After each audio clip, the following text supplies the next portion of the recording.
The streets of Gotham City are filled with scum, criminals, thieves, and monsters of all variety. But little did I expect Metropolis would become an even worse hellhole. And I have come to... Oh, Jesus. Sorry, something was in my throat. But yeah, I'm in Metropolis now after a serious Brainiac invasion. He found my corpse and cloned me. And using the power of plot science, he managed to infuse me with the powers of the Justice League. Access to the Speed Force, a Green Lantern ring, and the powers of a Kryptonian. And using these abilities, I will do absolutely nothing. I mean, I could kill the villains that are trying to take down Brainiac with this power, but yeah, I'm just not feeling it, you know?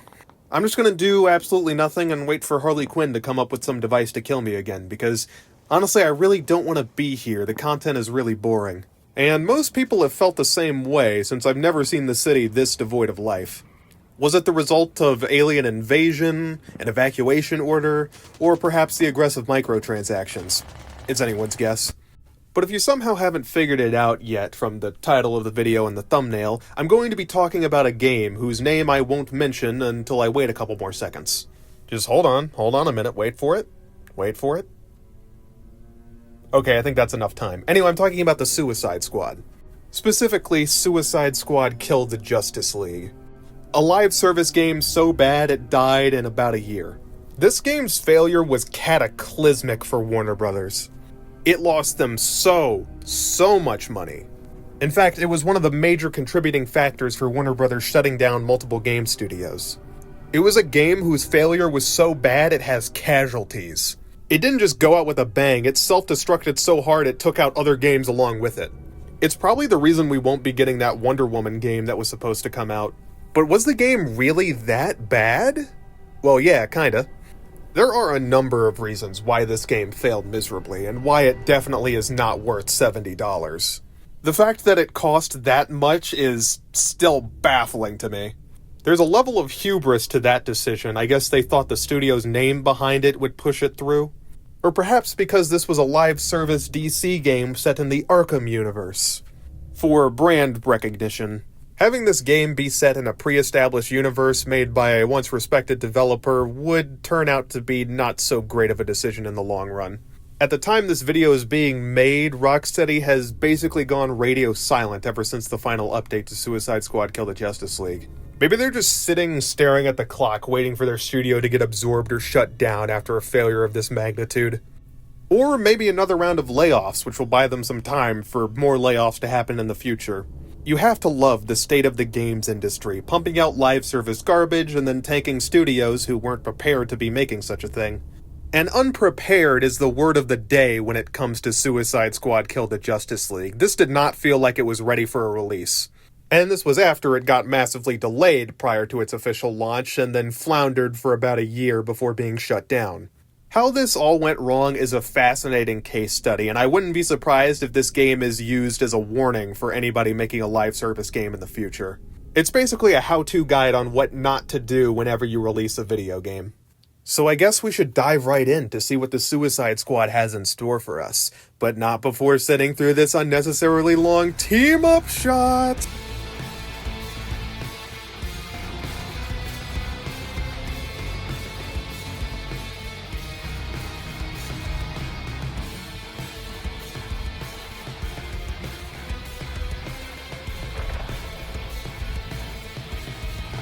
It's still going.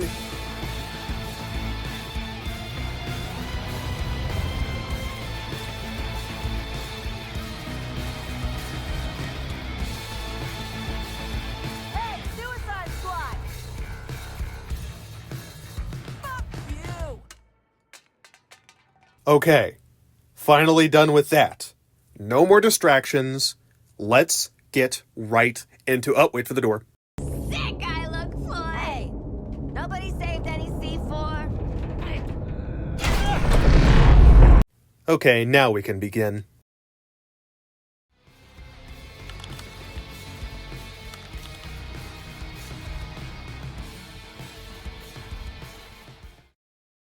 There is no such thing as a bad story premise.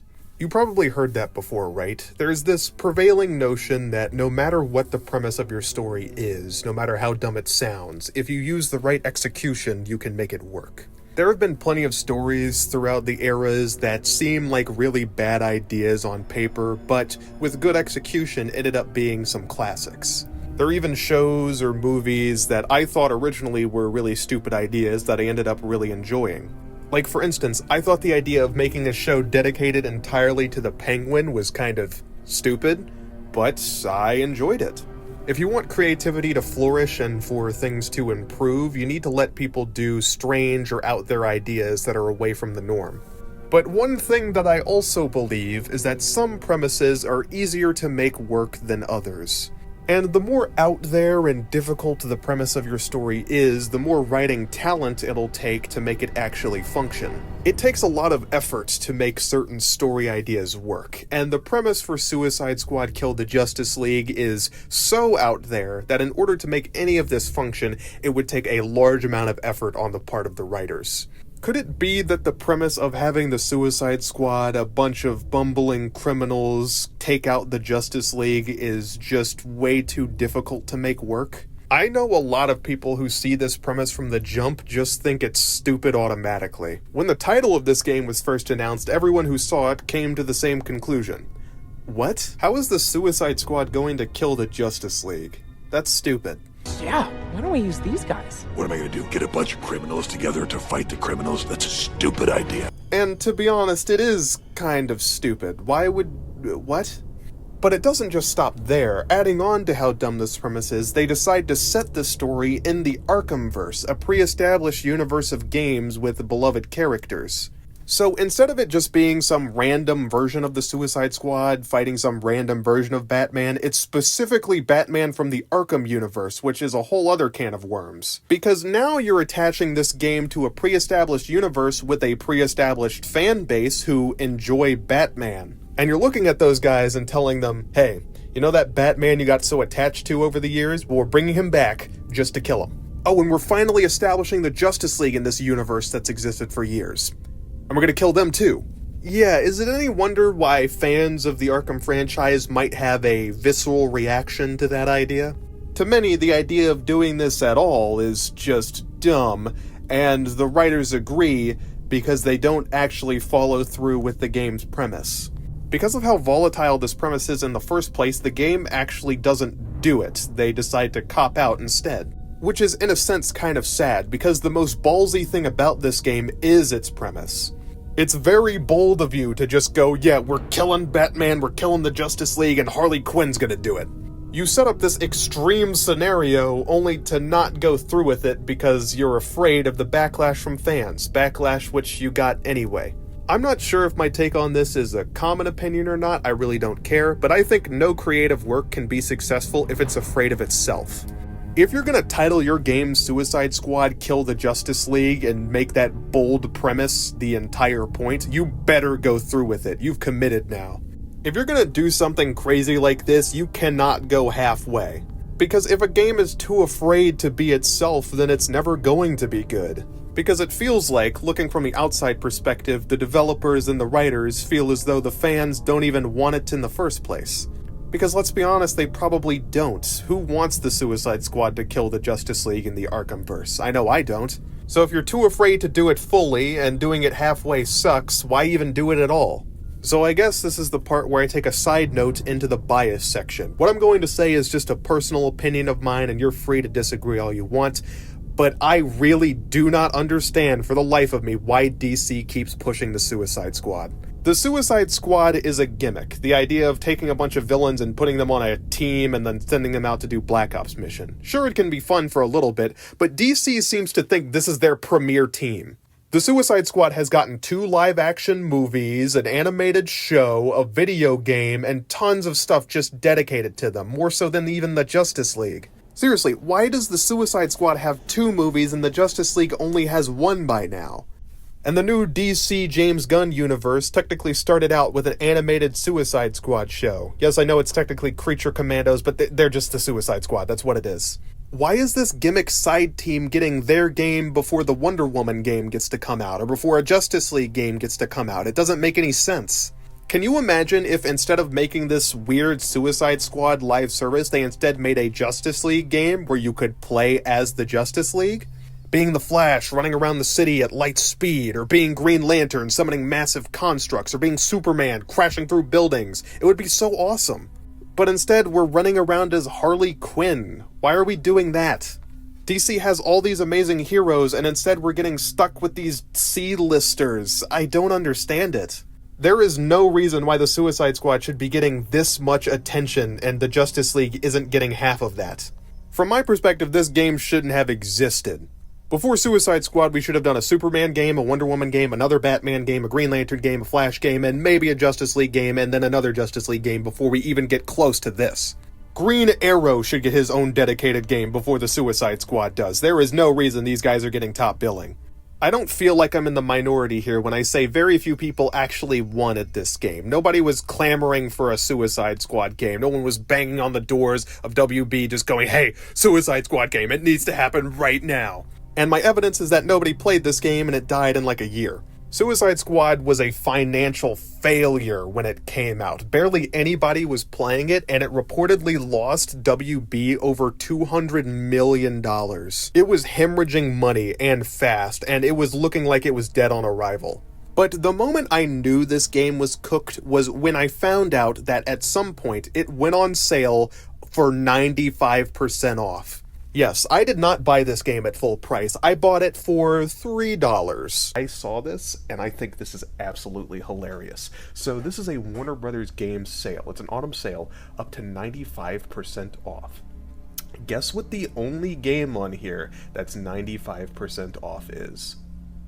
Suicide Squad Kill the Justice League.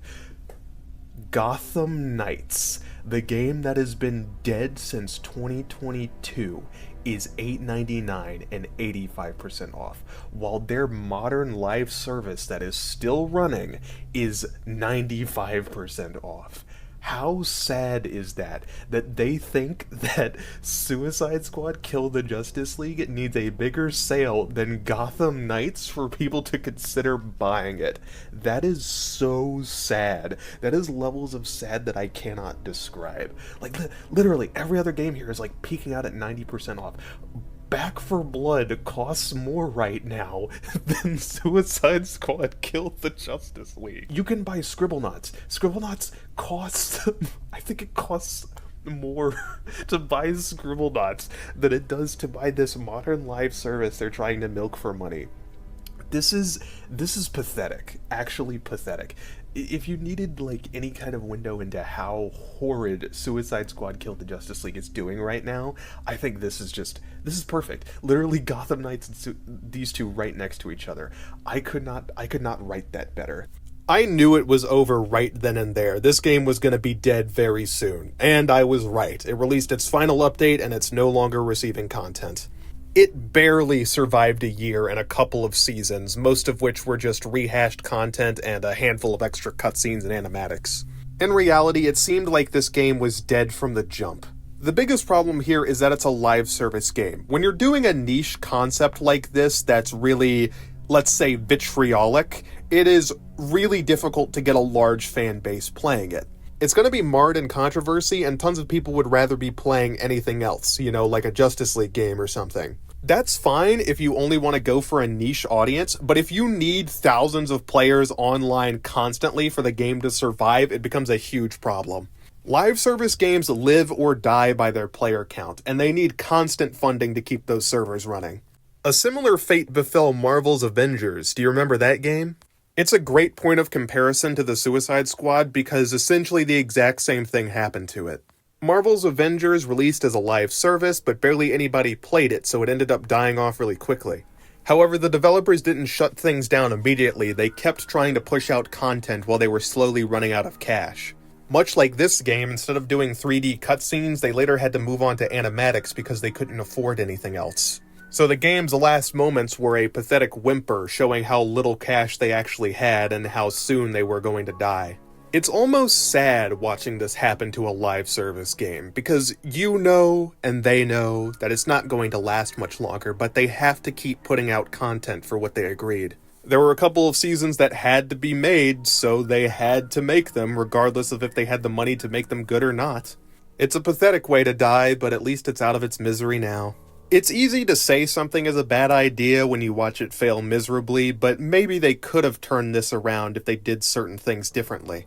But another part of me recognizes that this was kind of doomed from the start. There were so many things going against this game. First of all, trying to be a live service with the kind of model that it had wasn't sustainable. Now, I'm unsure if this was always meant to be a live service game. The team lead at Rocksteady said that it was always designed from the ground up to be an experience with friends, which implies that it was meant to be 4-player co-op from the beginning, but that doesn't necessarily mean it was meant to be a live service in the way it is now. With battle passes, microtransactions, cosmetics, seasons, all these repeated missions, all that stuff could have been things that were added on later. Because what we have here doesn't feel like a live service that was made from the ground up. What it feels like is the skeleton of a single-player game with a live service skin grafted onto it, leaving us with a weird homunculus creature. There is a full single-player campaign which you can play entirely solo and is seemingly detached from a lot of the live service elements that this game presents. It's very reminiscent of Gotham Knights, the game that isn't a live service while pretending to be a live service. I will refer to this now as the half-assed model, where you try to make a single-player game and a live service game, but do neither. What you're left with is something that feels confused, unfocused, and afraid of its own elements. It's like the game is scared to be a live service, which, reasonable, but still that doesn't make for a cohesive gameplay experience. We'll touch more on the gameplay later, but the fact of the matter is, the way this game was designed does not support a long, ongoing live service. And that was evident from how the game progressed over time. If you thought the launch was a disaster, the continuation afterwards was even more of a disaster. They released several new characters who barely anybody wanted to play, and only managed to squeak out a few small cutscenes before having to resort to animatics because, again, no money. And it even got to the point where they had to reuse boss fights, but I'm getting ahead of myself. The long and short of this is, from concept to execution, this game was a disaster. It doesn't know what it wants to be. It's really telling that the lead said that it didn't fit into any particular genre, which is kind of true. It doesn't know what genre it is. Is it trying to be an Arkham game? Is it trying to be a third-person live service? What is it doing? Well, what it did was flop around aimlessly until it ran out of oxygen and died, so there's your answer. But let's get deeper into the weeds. What else does this game have to offer?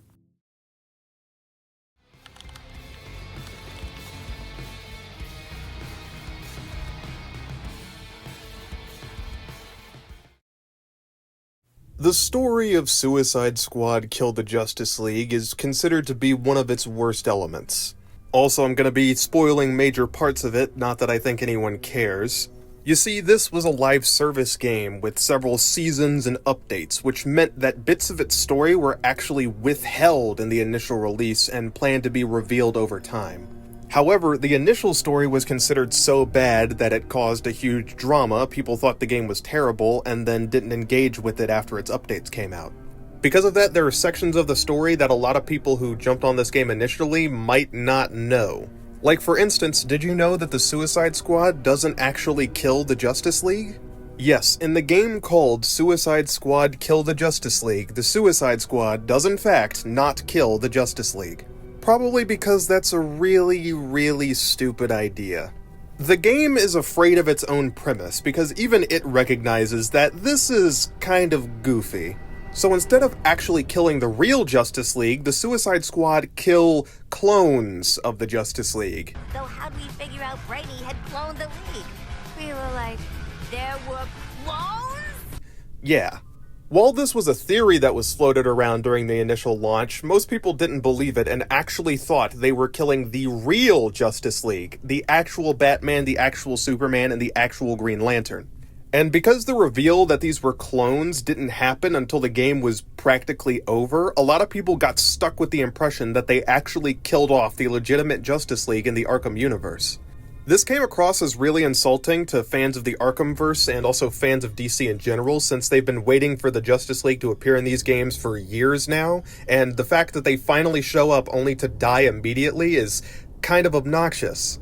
And a majority of the deaths in the Justice League are treated as jokes. They're kind of walked over, talked over, and not really cared about that much. The story just kind of moves on when some of them die.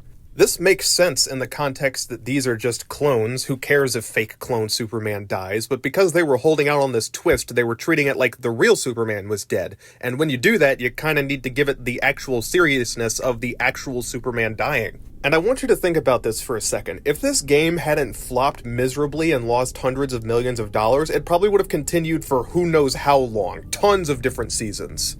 I do think it was planned out for them to be clones of the Justice League from the very beginning, but what I don't think was planned out was how quickly it was revealed. I know that we end up saving several members of the Justice League throughout the multiple seasons that come out, but that probably wouldn't have happened as soon as it did if the game wasn't failing miserably. If it weren't for the fact they needed to rush out an ending, we may have not have gotten the clone reveal for a long time, which meant that the backlash would have continued for that period. But even with all of that said, first impressions are important, and also perceptions are everything. When the first impression the wider audience got of this game was that the Suicide Squad were just going around murdering all members of the Justice League without any sense of gravity or care, it's going to make a lot of people mad.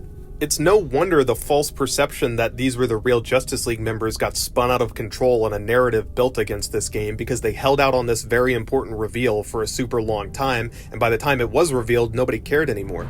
I believe a lot of the hatred for this storyline could have been easily avoided if the writers did a few different things. Firstly, change the name of the game. Instead of it being Suicide Squad Killed the Justice League, change it to Suicide Squad Saves the Justice League. Because that's what they're actually doing in the game. They're not killing the Justice League, they're saving them, and it still provides a sort of twist on the normal Suicide Squad story. It's still a subversion because you wouldn't expect the Suicide Squad to actually be saving the day and saving the heroes. Usually it would be the other way around. And it's also a lot more positive towards the Justice League than it is negative. Secondly, make the evil Justice League obviously clones from the very beginning. There's not really a reason to hold on to this twist. It's not a good one anyway. You can all give them the purple evil skins that Brainiac has for them and just release them so it's very obvious these are clones and not the real members of the Justice League. So when Harley Quinn shoots Batman on a park bench or the Flash nearly gets peed on, it's not nearly as insulting because we know it's not the real Justice League, it's evil fake clones. Now, do I think these two changes would completely remove any controversy from this game? No, but I think it would have abated a vast majority of it.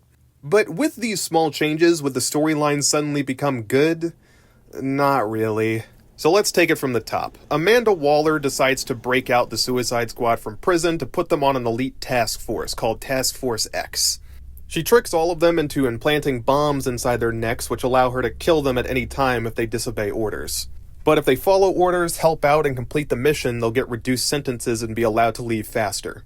Amanda Waller needs their help because Brainiac has invaded Metropolis, taking control of all the Justice League members when they all foolishly walked onto his giant skull ship and allowed themselves to get captured and cloned. There are several audio logs scattered throughout the game that tell you how this went down along with the timeline, but if I analyzed all of these, we would be here for a year. But you can trust me when I say it's really stupid the way that the Justice League got captured. It makes them all look like bumbling idiots. After kidnapping and making clones of all the Justice League members, Brainiac releases something known as Terminauts, which, yes, that's their real name. They can attach to organic beings and transform them into alien monsters, which he uses for his army. According to the game, he has 8 million that have already been pushed out, along with tanks and giant cannons and tons of other stuff. He's parked his ship in Metropolis, and his plan is to terraform the entire planet over the course of many years to transform it into a new planet Colu. And the only thing standing in his way is Argus and their elite task force, consisting of a mentally ill clown, a drunk boomerang enthusiast, a deadbeat father pretending to be Deadshot, and a talking shark. Now, where do I begin with this initial premise? Do you want an honest criticism? Yes? That's fucking stupid. That's not criticism. Okay, look, I get what they're trying to do here. It's the classic tale of a bunch of unlikely losers teaming up and somehow defying the odds to defeat an overwhelming force that has them outnumbered, outgunned, and outsmarted. It's a classic tale that's been done many different times in many different ways. Guardians of the Galaxy, for an example. Now, I don't have anything against the original Guardians of the Galaxy movie, but it feels like ever since its creation, it spawned something god-awful. Its creation and success was like a domino that fell over and began knocking down a cascade into the minds of executives. Because so many films have been trying to ape off of Guardians of the Galaxy in many different ways and doing it all wrong. And Suicide Squad Kill the Justice League is another example of that. Now, if you want to perfect the classic story of having some very weak protagonist somehow overcome a nearly overpowered and omnipotent villain, you need a couple things. First of all, a proper balancing of difficulty. Whenever you create a story, you want the stakes to be balanced for the main character's power level. If you make things too easy for them, they either steamroll everything, which makes the story have no tension, or you have to force them to lose by making them stupid or nerfing them randomly or doing things that just don't feel good. But inversely, if you make things too difficult, now you need to protect the characters with layers and layers and layers of plot armor. Now, almost every character has plot armor to some extent, but the amount definitely matters, and some characters have way more than others. It becomes a problem when it's overtly noticeable, as when things get way too difficult for the protagonist to reasonably get out of most situations, they need to be constantly bailed out with some of the most ridiculous contrivances that you've ever seen. And when this happens too often, the story can get ridiculous. The audience might stop buying a lot of their victories as they don't seem earned, since they were bailed out at almost every opportunity when things got too difficult. Or the villains have to be made brain-dead stupid in order to not instantly win, which causes them to look less intimidating as villains. So again, you need to balance the difficulty scales. It needs to be just hard enough to maintain tension in the story, but not too hard or else the story becomes improbable. And Suicide Squad Kill the Justice League has nosedived directly into the too hard category. This is an impossible situation. The Suicide Squad are effectively thrown into an apocalyptic level event that looks like game over for the Earth itself. And looking at it just from the surface level, it becomes a near impossibility for them to get anything done. The Rebels just started doing the math on this. Look, who has more fighters, the Rebels or the aliens? The aliens? Who has more resources? The aliens? Who has way better technology? Yeah, I see your point. Keep in mind, in this universe, these are street-tier characters who rob banks and maybe do the occasional hit, and are definitely not geared up or ready for an apocalyptic-level scenario. The only one here who has actual superpowers that aren't gadget-based are King Shark. Everyone else is relying on guns or technology, some of which just isn't all that useful when compared to the powers of the Justice League. They're going up against the Flash, who can run faster than the speed of light, Superman, who can punch the planet so hard it physically moves, Batman, who is a technical genius and in the Arkhamverse has done a lot of ridiculous stuff, and also Green Lantern, who can create anything he imagines. And even if they somehow got past all of that, they would still have to deal with 8 million alien warriors with advanced technology. So they're effectively thrown into an unwinnable situation. So how do they win it? Plot armor and plot contrivances, everybody's favorite. In order to survive this scenario at all, the Suicide Squad has to be blessed with the luck of the gods. They have a cavalcade of super geniuses, advanced metahumans, and an entire task force constantly feeding them more and more MacGuffins at a moment's notice to win almost any encounter. Every step of the way, they have some of the most advanced technology thrown at their feet at a moment's notice whenever they need it. They're turned into super soldiers by having their brains genetically altered by the chips in their necks because some hack lady hacks into their mind, I guess. Sure. They have personal force fields surrounding their body which are apparently strong enough to tank laser blasts and attacks from Superman. I am not joking when I say at one point a random scientist kid comes out of nowhere, somehow tracks down where the Argus agents are and just joins the team to help them fight the Flash because they were at a dead end. With the insane luck that the Suicide Squad has all throughout the story, I'm surprised they aren't tripping over White Lantern rings to empower them every time they walk outside. But the absolute worst part is, despite all the insane gadgets that they're gifted, all the brain upgrades, all the super guns, all the whatever that's just thrown at their feet, their chances of winning this are still abysmal. Argus actually ran an analysis on the Suicide Squad's chances against the Flash, and it turns out they lost 573 times to 2. Task Force X, we've been running simulations on your chances against the Flash. Short answer, you're below potential. Is the long answer, you're below, but he lost 573 times. But he won twice. Room for improvement. Even with their bullshit super gadgets which disable the Flash's powers, they still lost more times than they won. Hundreds of more times than they won. Villains have been trying to use gadgets to disable Superman, the Flashes, and whoever else's powers for years now, and it almost never works. And I fail to see how this time would be much different. But even when you take into account all the insane gadgets that they're given, there is still multiple times where they don't have those gadgets and they should 100% be killed but aren't. For instance, near the beginning of the story, before the Suicide Squad is given all those upgrades and stuff, they encounter Batman who picks them off one by one and nearly kills them.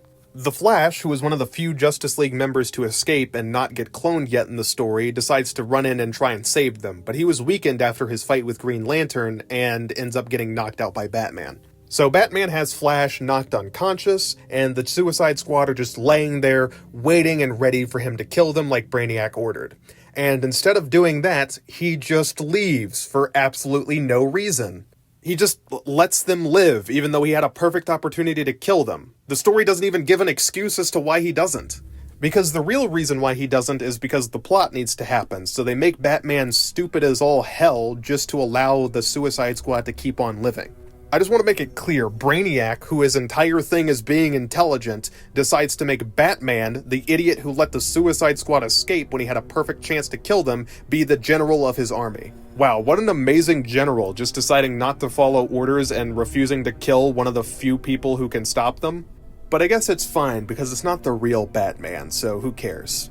Then we also have the Flash, or Flash's clone. And once again, following me like a specter, the super speed problem rears its ugly head. The Flash is in a really bad spot story-wise. He has one of the most overpowered abilities in all of fiction, super speed. In fact, super speed is so overpowered that it causes a lot of problems in any story it's put in.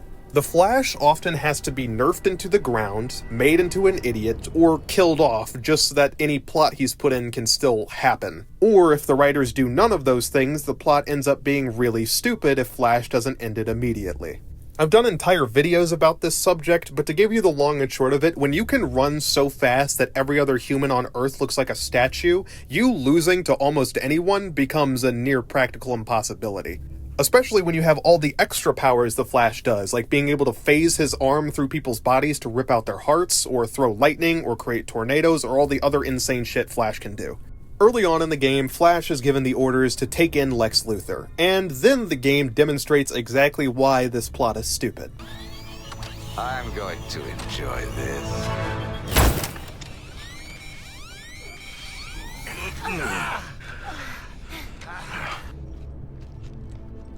You okay? Where? You're almost there, Lexi. Oh, shit. Instantaneously, before anyone can react, Flash takes out Lex Luthor like it's no problem at all. He has a perfect opportunity to kill the Suicide Squad, but just doesn't. After messing around with them for a while, he finally decides just to kill off Lex Luthor once Lex Luthor reveals he has technology that can disable the Speedster's powers. So he just runs up faster than anyone can react and pulls Lex Luthor's heart out. So that raises the question, why not just do that to the rest of the Suicide Squad? Instead, he decides to run around them in a circle and send wave after wave of disposable goons at them. Why? And I know the excuse the writers want to give, it's that the Flash is quote-unquote overconfident, which is the typical excuse that villains are given whenever they don't instantly defeat the protagonist. Overconfidence and stupidity are two different things. This isn't confidence, this is just the Flash being an idiot. He was perfectly willing to insta-kill Lex, a character that Brainiac actually wanted alive, seemingly, so why wouldn't he do the exact same thing to the Suicide Squad, the people who Brainiac wants dead? The answer is because the plot needs to happen, so the Flash has to be made stupid here, or else the plot would have, ended immediately. And this trend continues throughout most of the story. Brainiac has so many ways of instantly ending the Suicide Squad, but he just doesn't, for no reason at all. In a lot of stories, the protagonists are often given leeway or allowed to get away with things that they realistically shouldn't, but there's only so much you can do before the audience starts to question it. This story setup just requires so many contrivances that it becomes impossible not to notice them. The Suicide Squad begins killing the Justice League members one by one, starting with Flash and going on to Green Lantern, and then Batman, and then Superman, just one by one taking out the League like it's nothing. To defeat Green Lantern, they're given tiny yellow lantern batteries that look like they came out of a gumball machine. Did you get those from a gumball machine? Damn, they're tiny. And, yes, of course, Green Lantern has never defeated a Yellow Lantern before. From the way things are looking here, if Sinestro showed up and sneezed, Green Lantern would explode. But Green Lantern does bring us into a weird conundrum with this story. The fact that Brainiac has made clones of the Justice League is just as stupid as it sounds. So we're supposed to believe in like a day or less, Brainiac can completely replicate a Green Lantern ring. And his cloned Green Lantern ring is strong enough to make a force field that can block nuclear missiles. And not only that, he managed to infuse all of his soldiers with flash powers, which is something he could have just done the entire time.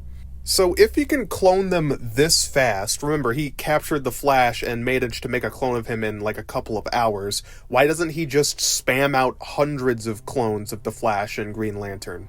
Or why doesn't he just give all the people Green Lantern rings, since even King Shark was able to use the cloned one? Like, you know, give it to Batman, the guy who's like one of the most skilled fighters in the universe? The answer is because the writers didn't think this through. They didn't think this through should be the tagline for this game. By setting up the plot this way, the writers haven't made the Suicide Squad look like a competent team. What they've actually done is make the villains look like bumbling idiots. Because it takes a special kind of stupidity to have all of this advantage and still fumble this hard, Brainiac. And what's funny is they treat killing the Justice League like some kind of major accomplishment, when in reality they didn't actually kill the Justice League, they just killed a bunch of stupid clones. But unfortunately for them, stupid clones aren't the only thing Brainiac has in store. He actually has a connection to the multiverse. Yes, this is a multiverse story. Ugh. The introduction to the multiverse is another example of how this game is scared of its own premise. They set this in the Arkham universe for brand recognition, but they also wanted to shove in a bunch of characters that didn't exist in the Arkhamverse, so they decided, alright, let's just haphazardly toss in the multiverse to get whatever characters we want. So the Suicide Squad isn't just fighting Brainiac, the Justice League, and 8 million alien soldiers, they're also fighting 13 copies of Brainiac from alternate dimensions, all with their own resources and spaceships. Just in case you thought the Suicide Squad was a little too out of their depth, don't worry, they're now fighting a multiversal war. This is like taking the main crew from GTA 5 and having them fight Thanos and expecting them to perform well. Again, just the overdramatic escalation of stakes for no reason is making this plot seem so stupid. But they actually needed the multiverse because this is a live service, which means, of course, anything you do is irrelevant and the treadmill will keep running for eternity until it runs out of money. When the Suicide Squad actually defeats Brainiac through the power of plot, it's revealed that there's actually 13 other Brainiacs that they need to take down, and what follows after that is some of the most pathetic attempts at continuing a live service story that I've ever seen. It's mostly cheap animatics and like 3 extra cutscenes to introduce some of the characters. I don't even think Deathstroke gets one. Wait, no, sorry, he gets a couple seconds. After the launch campaign, it's essentially you just ping-ponging across multiple samey-looking universes to find different members of the Suicide Squad to bring them in. But because the game got cancelled early due to making no money, I wonder why, they decided to rush out an ending prematurely. It is a pathetic whimper of an ending that feels like a massive cop-out. But there is one part of it that is infuriating, and to talk about that, we have to talk about Wonder Woman. Wonder Woman is the only character in the Justice League that doesn't get cloned. This means that for most of the game, she's the only active hero in the city, and the only one trying to defend the people. And it becomes very apparent very quickly that somebody on the writing team, perhaps multiple people, are the biggest Wonder Woman fans in the universe, to a fetishistic degree. Batman got him! Please don't kill me, evil Wonder Woman! Look, here's his thumb! It just came off, I swear! Step on me next. Wonder Woman is one of the only members of the Justice League that gets any amount of respect, and is the only one in the entire game who has a dramatic death scene that isn't taken as a joke or just talked over. And it gets to the point where even Lex Luthor is spending time in his log files just to praise her. Yes, Lex Luthor, the guy who hates Superman because he thinks superpowers make real human achievements irrelevant. But the second he sees Wonder Woman, he's on his hands and knees going, "Oh, Wonder Woman, we must all bow before your greatness." Anytime Wonder Woman walks in, Harley Quinn essentially turns into a different person, being overwhelmed by fangirl energy. Wonder Woman is just showered with praise and respect and love and care from every angle, which makes it all the more ironic that out of all the members of the Justice League, Wonder Woman is treated the worst. It is so funny how the writer's unyielding love for Wonder Woman, putting her above the rest of the Justice League, ironically led to her downfall and her getting killed off. Yes, throughout the game, the only Justice League member that actually for real dies is Wonder Woman. And guess what? The Suicide Squad don't kill them. So in the game called Suicide Squad Kill the Justice League, the villain Brainiac does more killing the Justice League than the Suicide Squad does. And her dying is treated so dramatic, while everyone else's is not, because she's the only real death, everybody else is clones. But the fact that everyone else is clones makes it really funny that Wonder Woman was spending the entire time debating on whether or not to kill her friends, only for her friends to have not been there. They're just clones. She could have killed them the whole time. So her entire character arc is essentially irrelevant because she's overcoming a moral dilemma that doesn't exist. But what truly makes this downright awful is the ending to the game, which I have to assume was planned out from the beginning, which makes the writers look even dumber than before. Because at the end, it's revealed that all of this was according to Batman's plan. Bat says the criminals, that's us, did well following his plan. So how'd we figure out Brady had cloned the League? We were like, there were clones? Yes, everything the Suicide Squad did, everything that went down, was how Bruce planned it out to be. The writers try to act like this is Batman being brilliant and setting up a 4D chess game against Brainiac, and the whole time he had it planned out. But if you think about that, that is awful. Batman planned to sacrifice Wonder Woman. Wonder Woman dying was his plan the entire time. He just threw his teammate to the wolves to kill them so that he gets to survive and everything goes according to how he thought it would go down. Keep in mind, this is Arkham Batman, the kind of guy who would sacrifice his own life just to save a city filled with people he barely knows. And he's taking one of his best friends, one of the League members, and just tossing them aside to be sacrificed like they're nothing and not even caring after they die. In the end, Wonder Woman died for nothing. Her death was entirely irrelevant. The one death scene that they tried to make dramatic and serious ends up being the worst one in the entire game because it's the only real death and it doesn't even matter.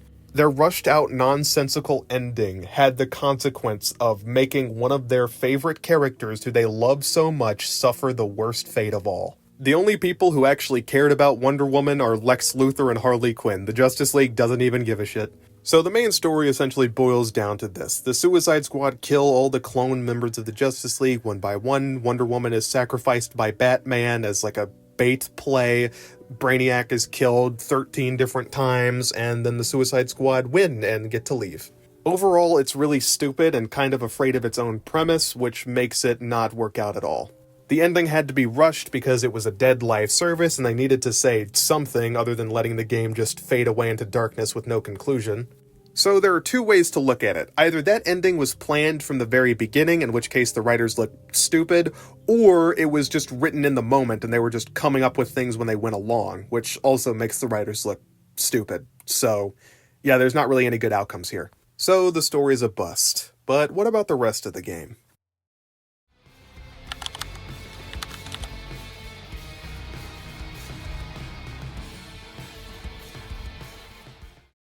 I've decided to tackle characters and tone in the same section because they're very related to each other in this game. I've said before that this game doesn't know what it wants to be, and the tonal inconsistencies are a major example of that. Oftentimes, Suicide Squad Kill the Justice League is at its best whenever it's leaning into the horror of the situation. One of the best sections in this game is the part where Batman is chasing you down and picking you off one by one. Not the second time though, the second time kind of sucks, but the first time this was a very effective horror segment. This game has several scenes that do an actually good job of conveying how horrific this situation really is. The terrifying power of the Justice League when displayed in front of you can be a very effective tool to get you afraid. It helps even more that we already know the Justice League and what they're capable of, so seeing them turn evil and seeing how powerless we are really makes one afraid.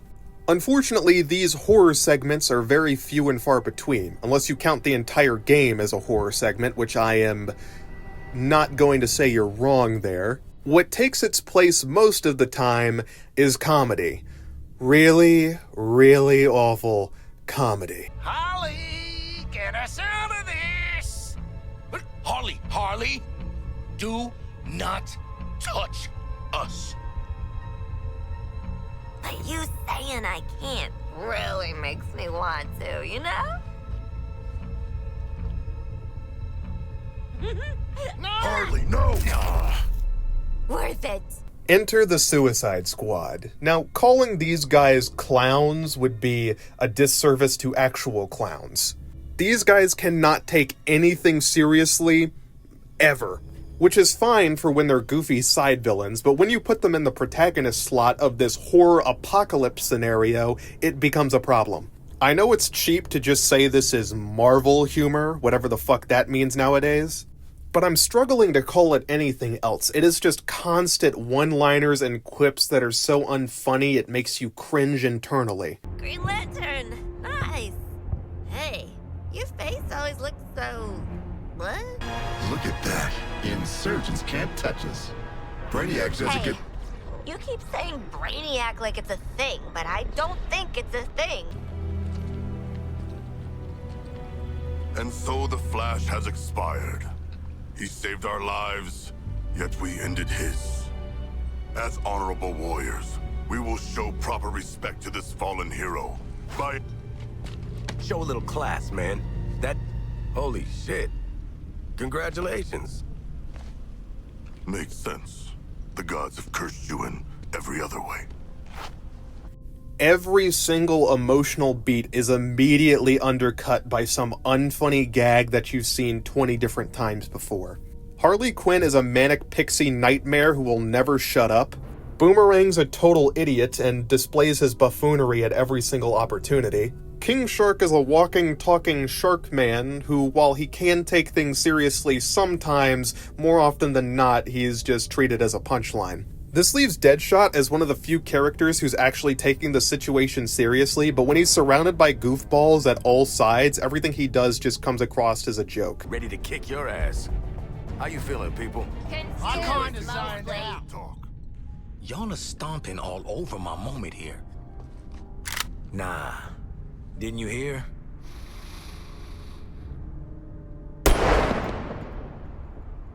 We're out on good behavior. We are not. Now, if this game's premise was more goofy from the get-go and the Suicide Squad were assembled to take down Condiment King and stop his evil plan from covering the city in mustard, then I really wouldn't care. But instead, we have Brainiac controlling the entire Justice League, mutating the citizens in ways that can't be reversed, and planning on killing over 8 billion people. All that while we have scenes like Batman being implied to have killed his son, the Flash getting his fingers cut off before he's beaten to a bloody pulp, and Wonder Woman actually legitimately dying. Granted, Wonder Woman's death is one of the few scenes that this game treats with any sort of gravity. Outside of the message to Batman Lois Lane gives at the end, I think it's the only scene in the game that isn't immediately undercut with a joke. There's a big difference between making some goofy side characters and making the main characters goofy, because we're following the Suicide Squad 24/7 throughout this game. So when the Suicide Squad is restricted to being goofballs that are just meant to be the punchlines to jokes, that's the entire game. It's just lame joke after lame joke after lame joke and a never-ending cacophony of horrible humor. That combined with how nonsensical the story is, I can't take anything that's happening here seriously. I might as well be watching a light show. And I get it, comic book stories can be goofy, but knowing when and where to be goofy is the important part. There's a big difference between a serious story with goofy moments and a goofy story with serious moments. But this story is trying to be both of those things at the same time, and it doesn't make any sense. Most of the characters are one note, if not a little disinteresting. The Suicide Squad's character arc is of course the classic learning to work together as a team, although with the insane gadgets and gizmos they have, they don't really need to work together as a team. Again, luck of the gods, they can survive almost anything without even trying. The evil Justice League clones are incredibly stupid, as previously mentioned. They have no brain cells to share between them, but outside of that, they act as well as you would expect. Evil Batman is present throughout the entire game, even stalking you on multiple occasions, which raises the question why he doesn't just find the Hall of Justice and have everyone attack there simultaneously. Are we meant to believe Batman, who has a bat computer in the Hall of Justice, doesn't know that the villains are in the Hall of Justice? Or sorry, I guess the heroes now, technically. Despite being a clone, this guy is meant to have the intelligence of Arkham Batman, which he's definitely not displaying. Speaking of lacking intelligence, Brainiac, the main villain. He's pompous, overconfident, and more than a little annoying. The thing that makes overconfident characters not obnoxious is them being able to back up their overconfidence, but with how stupid Brainiac is in this game, he really can't. This is the guy that had Superman in his back pocket, a limitless supply of Green Lantern rings, an army of 8 million, and still somehow fumbled to Harley Quinn. If the goal was to make Brainiac seem smart, they failed. They failed miserably. He's an idiot. So we have a main villain who's brain-dead stupid, rip-offs of the Justice League who don't act like the Justice League, and the Suicide Squad are so goofy you can't take anything they do seriously. But that does bring me to another point. The villain characters don't feel like villains.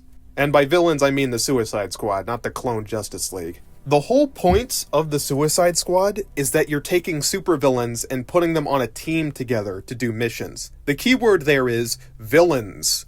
But these guys, at least these versions of them, aren't villains. They're plucky anti-heroes at best. Most of them seem to have a surprising moral compass for being low-down dirty criminals. And most of the villainous actions they do equate to jokes or small gags that aren't that funny. Their supervillain antics are treated as goofy and humorous and quirky. Oh look, they're tricking Amanda Waller into shocking the Penguin. How funny. Oh look, Captain Boomerang is going to pee on the Flash's corpse. That rapscallion. The writers seem to be afraid of making the villains villains, which is baffling to me. That's like their whole thing. They're the fucking villains. I want Deadshot and Captain Boomerang to be evil. They're Captain Boomerang and Deadshot. They shoot and kill people. Or boomerang and kill people. Look, that's besides the point. While some villains can have understandable motives for what they do, a lot of the time they are just straight up criminals that have evil in their heart. Writers nowadays seem to be too afraid to make villain characters who are actually evil, let alone allowing you to play as an evil character. Oh, the horror. God forbid they play as someone who's actually evil in a fake video game. But you know what? I'll be fair. Captain Boomerang at least does a few things in this game that can actually be considered somewhat evil. Like, for instance, he plants a bomb in a child's neck. Something that the rest of the team berates and beats him up for, even though they're all criminals. Well, not really, because King Shark isn't actually a criminal in this, I don't think. He doesn't act like one at all. I don't even know why he's here, to be honest, and it really doesn't matter. The fact that these characters aren't villainous defeats the whole point of the Suicide Squad. They're not a team of criminals assembled by the government for dirty tasks. They're just a plucky group of anti-heroes. It makes them indistinguishable from any other superhero squad. Most of the serious evil stuff these characters have done is done off-screen or far in the past and barely brought up. Sure, Deadshot did contract kills, but I wouldn't be surprised if every single one of his contract kills were for some other evil person who was going to do something bad. Because God forbid this contract assassin kills someone who really doesn't deserve it. That would make him evil. And the game continued with this trend with its extra characters that it added over time. And first and foremost was this guy.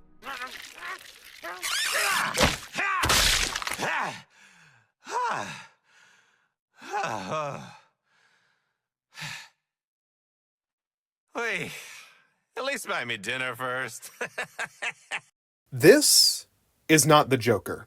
I don't know what this is, But it's not the Joker. In fact, going forward, I'm going to lovingly refer to him as Melvin, brother of the Joker. Melvin, Melvin, brother of the Joker. Melvin, Melvin, brother of the Joker. Melvin, Melvin, brother of the Joker.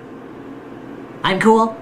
So Melvin here is someone who's deeply insecure and masking his insecurities with typical Joker behavior. I think we've taken him back to the kind of more vaudeville roots of Joker. He's masking insecurities with traditional Joker behavior, but deep down he's not sure who he is yet. So I don't care what the game tells you or what's canon, this is not Joker. This is a cosplayer pretending to be Joker. Melvin's run is very short, and we barely get to know him. He gets like a single cutscene, some extra dialogue lines, and that's about it. In his universe, the Suicide Squad are all dead, go figure, and he also blew himself up and somehow survived, so I guess he's indestructible. The energy that Melvin brings to the table is what I would describe as a middle schooler trying to write a villainous character for the first time. His insecurity-masking Joker behavior, quote-unquote, usually boils down to him randomly shooting things or saying one-liners. So, like, literally everybody on the team. And something important that you may have noticed is, this voice actor is terrible. Oh, baby! Is that you? Oh, I'm so glad you're alive. Shut it! For the Joker, at least. I don't know what this voice actor does in their other roles, maybe they're great there, but here, this is just awful. It doesn't fit at all. Seriously, he sounds like a Melvin. This is not a Joker voice, what is this? The I'm the Joker baby guy is a better voice actor for the Joker than whatever this is supposed to be. When you combine this look with this voice and this character, it just doesn't work. It's not even close to being a Joker. People who want to play the Joker want to play the Joker. They don't want to play Melvin. Is it any wonder barely anybody spent money on this game if Melvin is what you have to offer? And the other characters they added don't fare much better. Next on the list we have Mrs. Freeze. Oh boy. Mrs. Freeze's sheer existence is probably going to spark more controversy in the comments section of this video than anything I have to say. So what do I say? What can I say? It doesn't really matter because I can already hear the keyboards typing with furious speed the second this image appeared on screen. Show of hands in the audience, who wants to play as Mrs. Freeze? Who's willing to drop $10 or grind for hours to unlock Mrs. Freeze? I'm serious, raise your hand, I'm looking out into the audience right now. Well, let's see here. Oh wow, 0. I'm wondering what they thought the reaction to Mrs. Freeze was going to be. Did they expect everybody to stand up and give a standing ovation and to spend millions of dollars on unlocking them? They had to know what the reaction to this character was going to be, right? You know, I know, everyone knows. Are they really the only ones in the dark? So yeah, this sparked a controversy. Who could have seen that coming? And this whole controversy wasn't even necessary because Killer Frost exists. They're right there on the table. If you want a female ice character who is on the Suicide Squad, you have one already. You don't need to make Mrs. Freeze. And it's not that they couldn't use Killer Frost because they use her likeness in the update that released Mrs. Freeze. They have Killer Frost skins, so they could have used Killer Frost. They just didn't for no reason. Now as a character, Mrs. Freeze has a frozen wife, which she's been trying to heal this entire time. But Brainiac invades her world, and instead of helping the Suicide Squad or anybody, she just sits back and lets her entire world die. And Amanda Waller sees this and goes, you know what? You're perfect for the Suicide Squad. We love the zero effort energy. Give us nothing. At least she gets a cutscene. I would go further into her character if she had one, but she doesn't. So, moving on. Next up, we have Lawless. Who's Lawless? I don't fucking know. I'm willing to bet you don't know who Lawless is either. So if you don't know who Lawless is, and you don't care who Lawless is, why would you spend $10 on Lawless, Rocksteady? The answer is you wouldn't, because nobody cares. Who is this? Why are you adding Lawless of all people? They released this character before Deathstroke. Just let that sink in. They released Lawless before Deathstroke. This game was on death's door, and they felt the need to release this character above Deathstroke when they needed the money. Instead of giving us Two-Face, Scarecrow, Clayface, literally anybody else, they give us Lawless? Seriously? Look at this. She looks like a Spy Kids character. Wait a second.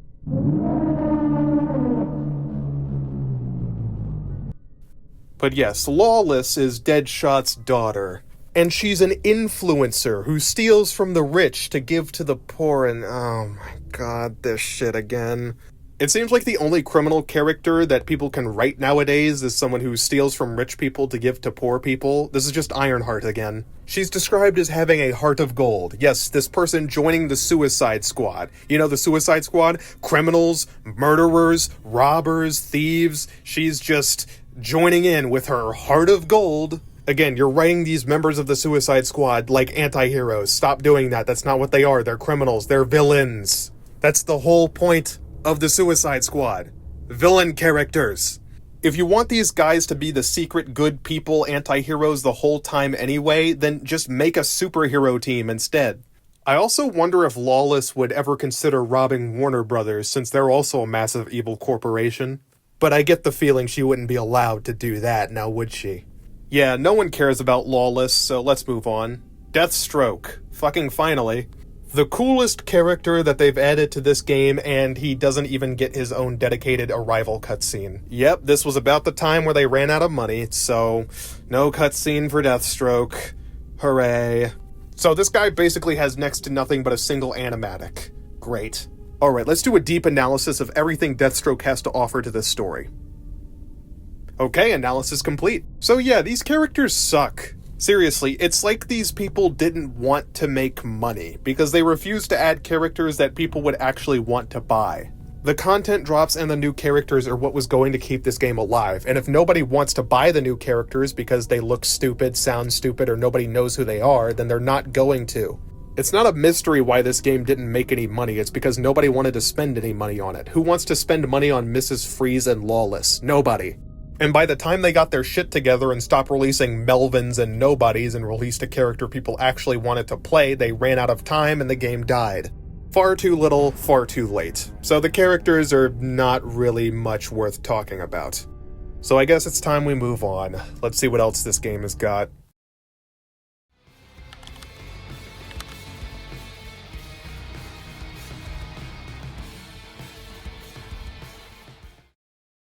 Now, you'll notice this review of this game hasn't mentioned the gameplay much. That's pretty odd, isn't it?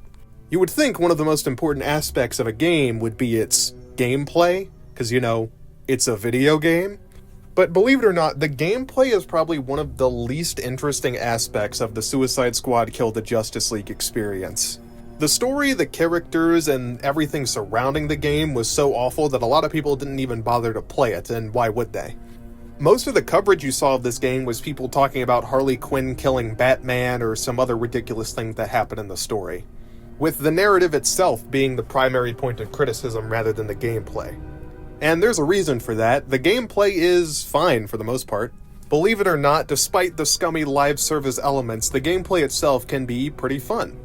But as much as I would love to give it a glowing endorsement 10 out of 10 and slap on a good job sticker, unfortunately it has several problems that hold it back. This game is a third-person looter shooter, shooter being the primary word there.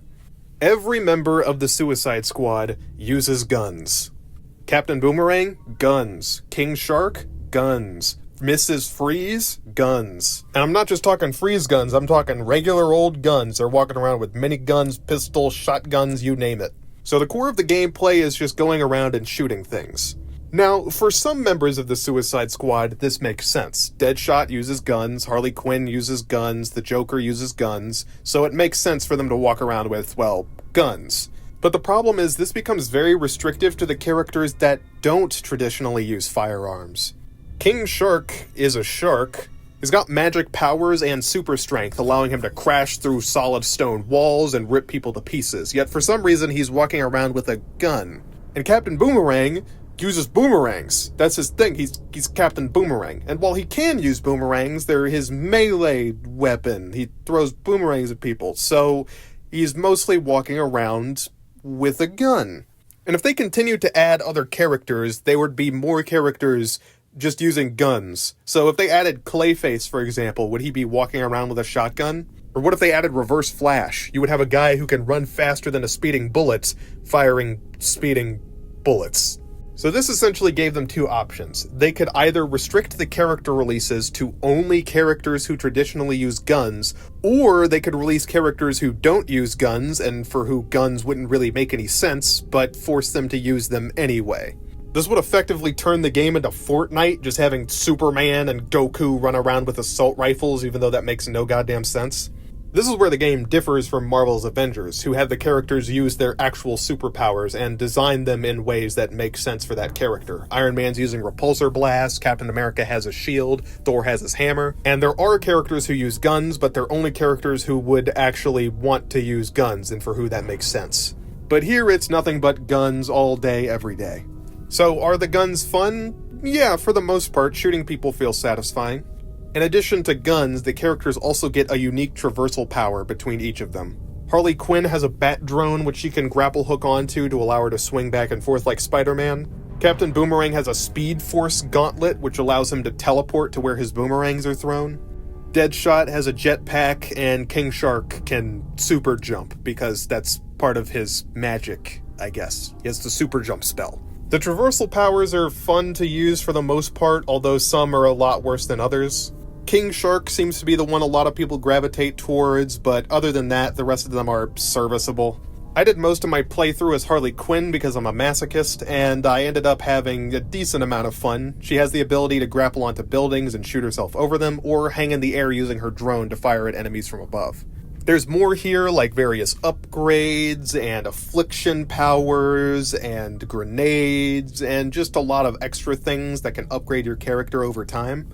Although, as you go through the story, a lot of this just becomes background noise. Like, you'll get an upgrade and it won't really matter that much, you won't notice it. Oh, you'll get 50% more critical damage for 5 seconds if you do a double loop-de-loop in the air during Taco Tuesday, stuff like that. I'm sure it matters more if you're here to min-max, but if you're that kind of person, you'd probably be better off playing a different game that has more focus on that kind of stuff. Loot is randomized via loot boxes. Yes, I know what you're thinking, but it's not a pay-to-win thing. You just get these loot box crates whenever you complete a mission. Although to me, it seems like they wanted to do a loot box system at some point, and this drop mechanic is what was left over from that when it didn't pan out. Guns have different rarities indicated by colors and MMO style, with uncommons, rares, legendaries, and iconic weapons which have the skin of a character on them. You can get the iconic Killer Frost minigun. Yeah, the iconic Killer Frost minigun. Remember when Killer Frost used a minigun? These weapons have a ton of different randomized upgrades that you may notice, may not. It really just depends on what it is. But for the most part, I never had to min-max or optimize my build. I just kind of steamrolled through most of the game on normal difficulty. Maybe if I cranked the difficulty up to hard, I would have to pay attention to what my weapons are more, but for the most part, I never had to. So the gameplay is somewhat fun. Does that mean it's good? Well, not really. One of the biggest problems that this game has is something that you've probably noticed just looking at it. It is a visual catastrophe. If you are someone who suffers from epilepsy or you're just sensitive to flashing lights, this game will fucking kill you. The game actually starts out with a massive epilepsy warning, and it's no wonder as to why. The UI, the damage numbers, the explosions, everything about this game is just noise, noise, noise, noise, noise. There are these obnoxious HUD elements which will take up 50% of the screen and constantly block your vision. Like, take a look at this Superman fight. What the fuck is going on here? There's massive green balls in front of my face, half the screen is covered in this weird overlay, there's flashing lights, I don't know what's happening. Every single fight is just a clusterfuck of nonsense that is being splayed out in front of you, from confetti to damage numbers to explosions. You have no idea what's going on.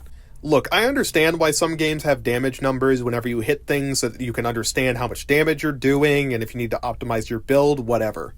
But here in this action shooter, seeing these damage numbers pop up every time I hit someone is just obnoxious. I don't need the game to announce to me every time I do 21k damage. What does that even mean? After a while, these just become meaningless numbers that I don't care about.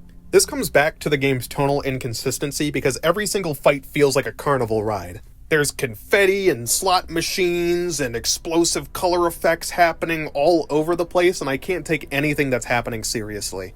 It doesn't feel like we're in a life or death fight against horrific mutations created by Brainiac. It feels like we're in the middle of a paintball match.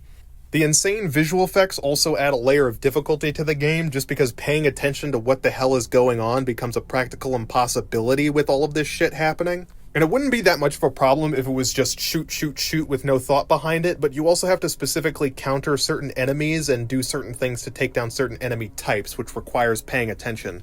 And paying attention is incredibly difficult with all this stuff blocking my lines of sight and vision 24/7. And speaking of visual catastrophe, that brings me to the boss fights. All of the boss fights are Justice League members, go figure. You start out fighting the Flash, which requires you to countershot him at certain times in order to build up your Speed Force inhibitor. This drains his powers and allows you to shoot him, so you have to pay attention to whenever he's about to get countered. But not only does he run at 10 million miles per hour, shooting himself across the map at a moment's notice, he can also create massive tornadoes which take up a huge amount of the screen. But despite this, the boss fight wasn't too hard. I beat it on my first try. And the same thing was true for every other boss in the game, except for one. Green Lantern doesn't fly as fast, so he's much easier to hit and target. He has a force field which you break down by using yellow lantern batteries to disrupt his constructs. So just to be clear, for the most part, you don't actually just kill the Justice League with guns. You have special gadgets which weaken them, allowing them to be killed in the first place. I know a lot of people say, oh, you're just shooting the Justice League with guns, that's stupid, but that's not exactly what's happening, to be fair. Except for one fight, the Batman one. There you actually do just shoot him. But not before you go through an obnoxiously long fear toxin segment.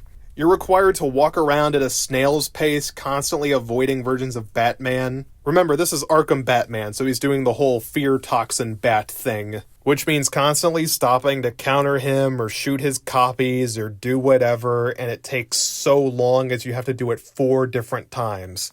It is just a huge pain in the ass, constantly avoiding his bat explosive spray or shooting him, and it's just awful. But once you finally defeat him by Harley Quinn mixing the fear toxin or something, it's stupid, you manage to fight him in a massive arena in one of the laziest boss fights in the entire game. Batman just stands there throwing stuff at you. Yeah, you're just shooting at this massive non-moving target and jumping over things occasionally. It's really boring and repetitive, doesn't look that interesting, and it just sucks. But despite the fact that this is incredibly lazy and boring, it's somehow not the worst boss fight in the game.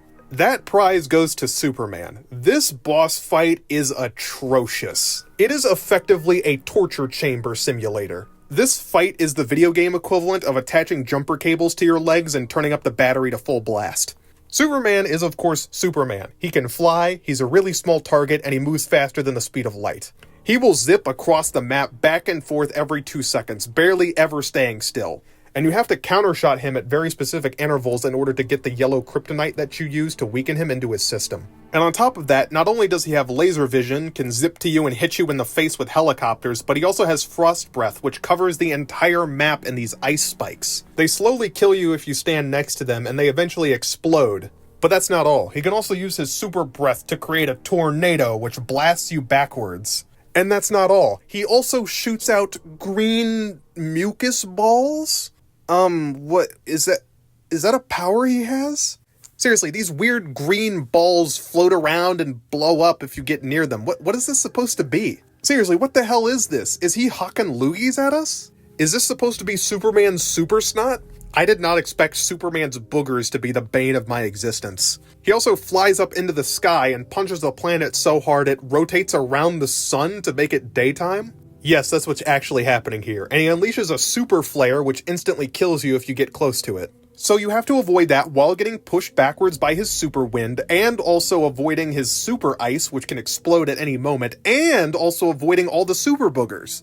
All while your health's constantly draining, there are UI effects that are covering the entire screen, and you're hunting for shield power-ups, and it is just a fucking nightmare. This is torture chamber game design. It's like the developers wanted you to cry. This isn't even challenging in the fun sort of sense where you have a difficult boss encounter. This is just torment. I can't even call this a Dark Souls boss because at least you can see a Dark Souls boss most of the time. It's like you're trying to fight a tiny flying needle in the middle of an explosive haystack. The map itself is also covered with a shield that damages you if you fly too far away from the center, and it's deceptively small, meaning you'll get blasted into the shield anytime you try to escape from Superman's wrath. It is just an awful gameplay experience from beginning to end, and the fight itself was giving me a migraine. Have you ever heard before that a game may be painful to sit through? Usually that's said metaphorically to talk about how horrible the game is, but no, Suicide Squad Kill the Justice League is literally painful to sit through. I could only play it for hour or so intervals because it would give me a massive migraine with everything that was happening on screen. It was annoying throughout the entire game, but this Superman fight was really pushing me to my limits. I wanted to quit right then and there, and I probably should have. Because your reward for beating Superman is getting to fight the final boss, Brainiac. And you want to know what Brainiac is? He's a copy of the Flash. Yes, Brainiac's gimmick is that he copies the other bosses, because they were too lazy and too poor to program another boss fight. But he can't copy the Batman boss fight since that's just you standing in a very specific room, so every boss fight has to be either Green Lantern, Flash, or Superman. Which meant that every single season that released during the time it was out had another Brainiac boss fight that was just a copy of another boss that already existed. And that segues us nicely into the post-launch experience, the extra seasons. It was very obvious that they did not have the level of content ready to support a live service game. There's about enough enjoyable content here for maybe a 15-hour or so playthrough if we're being generous, but it really cannot continue for the length of a live service. Most of the missions that you go on are just repeats of ones that you've already done before because they didn't have anything else to give you. The Brainiac boss fights that come out after are just copies of other bosses because, again, they don't have any other bosses to use. It's almost like this is just a single-player game with the shitty live service grafted onto it or something.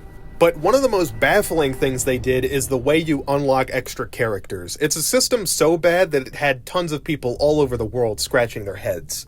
In order to unlock a character, you have two options. You can either pay $10 to get the in-game currency to buy the character right away, or you can grind for them. Which means going through hours of repeated missions that you've already done before over and over and over again to unlock the character and continue doing those exact same missions. So by the time you've unlocked Melvin or Mrs. Freeze, you've already played the game for so long that you've probably gotten burnt out by now. Who wants to spend hours doing the exact same missions just to unlock another character to do the exact same missions? Missions that aren't that fun once you've done them for the 20th time. I feel like there's a joke about MMOs I could make here, but I'm too tired. So the question becomes, why the hell would they design it this way? Why would you design a season where most of the content to unlock a character is most of the season? Wouldn't you want to unlock the character right away so you could play through the season as that character? And there it is, the real reason why they did this. Money. See, this game has what I like to call the pay-to-play-less model. This is a model of game design that's existed for decades, and I could make an entire video about it alone. I don't have the time to go in the ins and outs of this predatory model, but the basic idea is you are paying money to play less of the game. It's a style of monetization that was popularized by MMOs, but Suicide Squad Kill the Justice League is doing fine with it on its own. You see, this gameplay model inspires the developers to make their game actively worse and less fun. Because they don't actually want you to play through all these grindy missions to unlock the character. What they actually want you to do is spend $10 to skip it.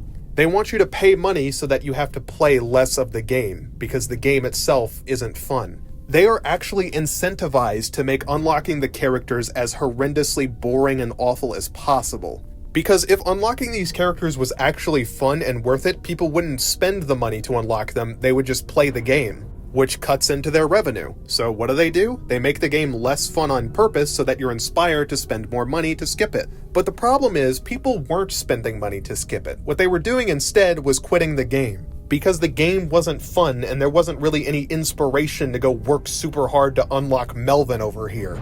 So in a sense, the game actively made itself worse and less fun, causing people to play it less and not spend as much money on it, which inversely caused the game to die. Their ploy to make more money, ironically, made them even less money, and eventually led to the game shutting down for good. Live service games are an inherently difficult market. It is the game developer equivalent of high-stakes gambling. The potential payout from a successful live service game can be so ridiculously high that it carries an entire publishing company on its back. Fortnite alone makes more money than some country's entire economic output. Do you know the gross economic output of Liechtenstein? Not even a little. More than that. Okay, well that seems really irresponsible. There's a reason why mobile games on their own usually make more money than PC and console games combined. While not exactly more, it is still frighteningly close, because gacha game money can move mountains. When you look at it from that perspective, it makes sense for companies to constantly push out live service games, because they know only one single success can carry them for decades. That's why, despite this game failing massively and losing hundreds of millions of dollars, Warner Brothers is already working on another DC live service superhero game. Because they know if they succeed even once, it'll pay back any losses they made from this game and then some. This game is a victim of the slot machine. It was forced into being a shitty half-assed live service because Warner Brothers wanted money. And doing so made the game actively worse and killed what could have been a somewhat successful single-player game had they done things slightly differently. To call this game's monetization predatory is like calling a lion a little toothy. This game cost $70. I know I bought it for $3, but right now it's $70, and if you don't get it on sale, that's what you're paying. This $70 game has an in-game currency, a premium battle pass, and paid-for cosmetics. Not to mention, it charges you for those extra characters unless you want to spend hours grinding for them. And despite the fact that they've ceased dropping content for it, they're still selling those cosmetics and still selling that in-game currency. At least Marvel's Avengers had the common courtesy to give you all the skins when the game died. But that's not happening on Suicide Squad's watch. They're still trying to milk you for money from beyond the grave. I'm about to drop a big fat opinion bomb on all of you. If a game costs $70, it should not have microtransactions. Hell, I'm gonna go even further. It shouldn't be $40 or $20 or any dollars. If you're pumping in a battle pass, microtransactions, and in-game currencies, that shit better be free to play. But of course, without microtransactions, game developers can't generate infinite money to appease their publisher gods. In my home, father would never. I'm your daddy now, Shark. That goes for all of you. I'm your daddy.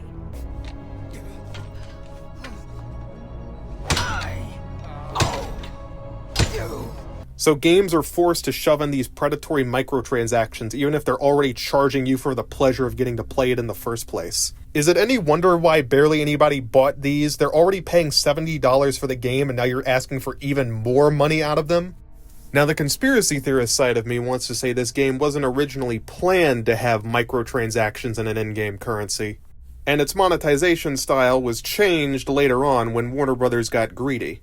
Because think about it, what if this game did run for years and years and years and years? It barely felt like they had enough content planned out for 2 seasons, let alone the 4 they released. What kind of content could have been added to this in the later seasons that we never got to see? Every part of this reeks of rushed design and changes made late in the game. It was even heavily delayed before its initial release, and who knows how much they changed in that period. It really seemed like this was meant to be mostly single-player, if not 4-player co-op, and the live service elements weren't really intended from the start, which is why it feels like there's nothing here. To put it simply, I felt like I expended all the fun I could have had playing this game in the first 10 hours or so. I really could not imagine myself picking it up again or playing it for any longer than I did. The fact that they expected thousands of people to be playing this game daily, many hours a day, is kind of beyond me. There's enough fun here to be had for the length of its single-player campaign, and after that, it's really pushing it. So it's no wonder people didn't keep coming back to buy the overpriced skins or pay $10 for Melvin. What few players they had from the start left in droves, and after they released what they had to, it was over. It felt like everything in the world was going against this game. I cannot imagine a universe where it succeeded. The fact that the gameplay is mediocre and not really much worth talking about doesn't help either. So why don't we just move on? So, in conclusion, this game kinda sucks. But when you think about it, was this ever going to end any other way? Was there anything the developers could have really done to keep this game alive? I guess releasing characters people actually want to play instead of Melvin and Mrs. Freeze would probably be a good start, but other than that, it felt like this project was doomed from the very beginning. Like from the start of its life, it was set on the road to failure. That's because it didn't really know what it wanted to be and tried to be several things at once, which led to it being a total mess. It didn't really have the content necessary to be a live service that ran for a long period of time, And additionally, the live service elements that were there got in the way of the single-player ones. Its monetization strategy was confused, trying to sell a game for $70 while also sticking in free-to-play level microtransactions. It was like it was too afraid to do any one thing, so it decided to do everything at once, and this just doesn't work. Marvel's Avengers proved that trying to do a half live service, half single-player mismatch with no coherency does not work at all. I'm struggling to think of a way they could have handled this post-launch that would have led to this game making money. By the time they got to the desperate strategies of making it 95% off, it was already too late. It was one foot in the grave. It's kind of like being on a ship that's heading towards an iceberg with no way for you to turn. It doesn't matter what you do to keep the ship sailing, it's going to hit the iceberg eventually, and when it does, it's going to sink. And at a certain point, you start to think maybe setting sail on this ship wasn't really a good idea in the first place. Should this game have been made at all? Now look, usually I'm one for preservation. I think that even bad media deserves to be preserved for the lessons it could teach you. But the lesson Suicide Squad Killed the Justice League was teaching us was one that companies could have learned a long time ago, but never did. Hell, even after it, they still haven't learned this lesson. And by the time they do learn it, it may be too late. If they make this other DC live service game and it fails miserably, and then they try to make another DC live service game and it fails miserably, how many more times do you think they're going to do that before they stop making DC games in general? Warner Brothers has a stranglehold over this IP, and if they decide once and for all that they're done making DC games, then we're not going to see a Justice League game or a Superman game or a Wonder Woman game. And it may seem unfair to blame DC when the actual failure is trying to pump out live service slop nobody wants, but they're not going to see it that way. As far as they're concerned, live service can do no wrong. It's got to be something else that caused its failure. It can't be the fact that it's a shitty live service game. No way. This is something that I absolutely despise about this industry. Single-player games can win Game of the Year year after year, and be huge successes both critically and financially. But the second one single-player game fails, suddenly it's all single-player's fault and the genre is just dead. But live service games can fail again and again and again and again and again and again and again and again and again. But despite all of that, they don't care, and make 10 more afterwards. Because all it takes is one huge live service success for you to be rolling in billions of dollars. But they're never going to get that success because they haven't realized the most important part of the formula, making something people actually want to play. And people don't want to play Suicide Squad Kill the Justice League, which is why it failed miserably. But maybe I'm wrong and this DC live service is going to make $1 bajillion. Or maybe they're just going to try and copy Marvel Rivals. I didn't think about that, but that could be what they're trying to do next. Maybe that's why they decided to make another live service. Well, whatever they decide to do, I have a feeling the Suicide Squad is not going to be involved. So with that, I think I'm going to leave you. I think the last Brainiac died, so I really don't have a reason to be here anymore. But if you're still sticking around, make sure to check out my Patreon for early access to videos. I would also like to thank my Patreon supporters for helping keep this channel running. You guys are the real ones. I don't really have anything else to add, so this has been Dave, and remember, I'm your dad.